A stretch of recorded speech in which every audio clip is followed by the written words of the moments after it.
Necə demək olar ki, biz Səfəvilərə görə heç bir məsuliyyət daşımırıq? Təsəvvür edin ki, bu fikri söyləyən insan Milli Məclis İctimai Birliklər və Dini Qurumlar Komitəsinin sədridir.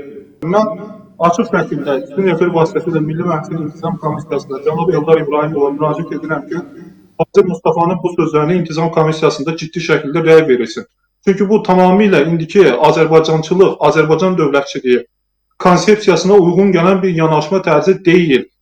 Heydər Əliyev tərəfindən əsası qoyulmuş, ümumi lider tərəfindən əsası qoyulmuş bir Azərbaycançılıq konsepsiyası var. Uzun illərdir biz İranla məhz yenə deyirəm, bunun mirası uğrunda mübarizə aparırıq. Bu ad uğrunda mübarizə aparırıq.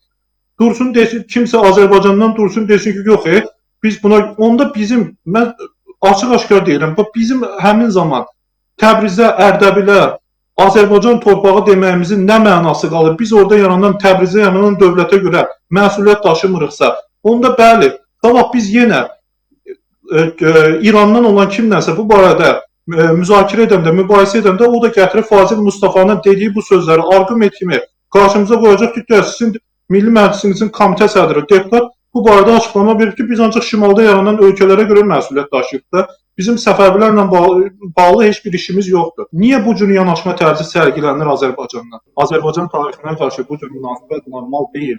Tarixlə oynamaq olmaz. Belə şeylər var, bilirsiniz, onları tənqid etmək olmaz.